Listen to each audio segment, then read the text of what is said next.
Good day, fellas. Today is the 15th day of this account.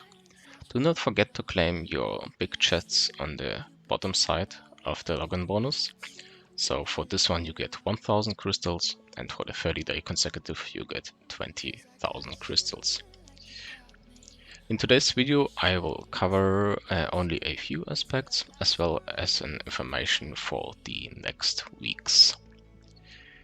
For now, we have the challenge. This one was added today. In here you can add 3 teams for your fighting setup, and these teams will fight other players automatically after this counter runs down. And after that you will receive a few crystals for every enemy that you were able to defeat.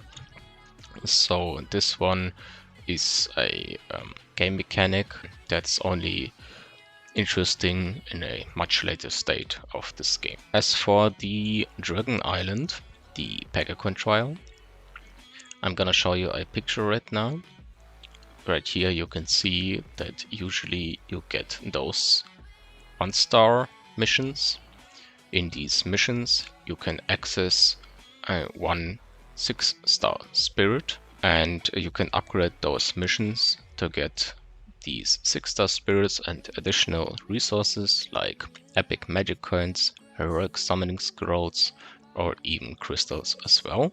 But you have to use crystals to upgrade those missions beforehand. Now, basically every player is saying that you should upgrade your Pegasus endurance first to maximum, so that for every encounter with an enemy or with the game, basically like a storm that reduces your endurance, that you can just have some kind of room where you don't lose any rewards. Because if you look into the rules, you can see that your speed gets reduced at some point, and you will receive less rewards in the end if your endurance is below 90. For the beginning, your endurance is really low, and usually after completing one Pegacon trial mission, you are able to upgrade a Pegasus once. In the end, it will be like every 2 missions, but that will be for much later. In this case, I received a big mission by chance. So usually you will get such a mission only much later, after your main fortress and your Pegasus are upgraded way further, because then it will be a viable option to go for this big mission. You will be faster, it won't take that long, and your endurance will be much higher, therefore you can achieve way more encounters and just risk losing a few endurance without losing any rewards or speed. In this specific case, I chose to actually go for this mission because, well, for myself, I have multiple reasons. My reason 1 is that with completing the first Pegacon trial mission, I only was able to upgrade 1 level once. So I usually would have gone for endurance, but in this case I actually went for speed 8%, because in this case it got reduced by quite a bit, and this one will be relevant for my announcement later as well. Right here you can see the level of your Pegacon, so you accumulate the EXP to get even more upgrades in these, and as I said, usually you would want to max your endurance up to level 6 as soon as possible, so that's the max. After that you go for the, the odds of incidence, then your speed, and then the tier. So I did go for the endurance after all. I was thinking about going for the speed, but now that I see it, I did go for the endurance because this is quite a long mission, as you can see here. And what I will do, I will skip all the plunder encounters, because I will probably be losing those. I will lose quite a few crystals, so if you win a plunder you get 50 crystals for the other rewards, for the end reward. But since I only have a really small endurance and I have 48 days to go, I will just skip those and I will wait the time until it's finished. So when this mission finishes, I will be able to access one more 9-star spirit, and with this 9-star spirit I can upgrade probably my Balrog at that time to progress further in the newbie training camp and to access the Galactic Gate as soon as possible. In the Dragon Island you can see that there are 3 teams to set up, similar like in the Elite Arena or in the Challenge, and this team will stay exactly like that for the whole duration of the mission. Even if you upgrade those specific heroes or evolve them in the meantime, they will just stay at this specific star, in this case 9-star for Balrog for example. The only reason why this team will change is if you sell or use those heroes as evolvement materials. That means if you, for example, get rid of this 6-star exorcist, then this slot will just be empty and you will even lose your formation buff. That's another reason why people always say to go for the small missions first, because your team will change a lot in the next days. And by the time this big mission finishes, my team will be like way stronger, and it doesn't make sense to keep fighting with this weak teams.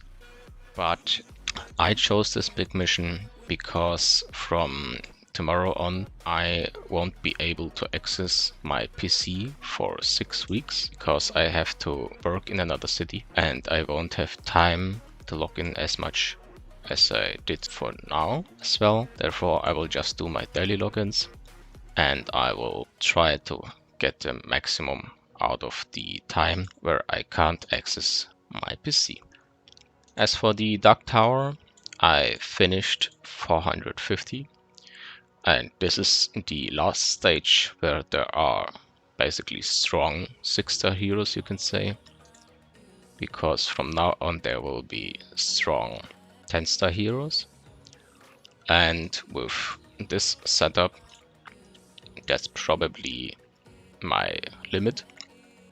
So this setup is actually quite weak and I still managed to climb this far. If you look into the ranking, then you can see that I am at top 6 at the moment. We will see where I will be when I return home, probably top 20 or something, and then I will potentially go higher again. As for the regular events, I more or less covered every regular event already.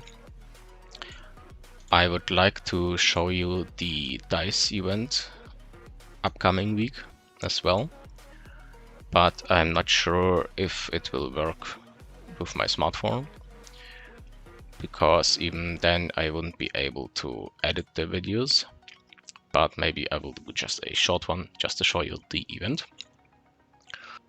So at the DICE event you need 4,500 crystals to buy 30 dice, and you can get additional dice in the Call Phrases event, where you basically have to use heroes of each faction, like 1 5-star of each faction, and 4 to 6, I think, 4-stars with specific types like priest, warrior, and so on.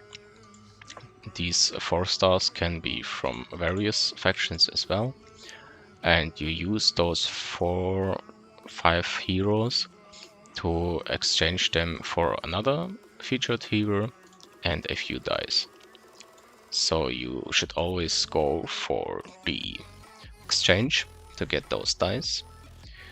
There are 2 light and darkness exchange options as well, but I would never recommend going for those because those light and darkness heroes are always really bad and you need lots of gold coins and crystals to do this exchange in the first place. So when you get those 30 dice and 20 dice from Call of Races, you will get additional, I think, 4 dice per day.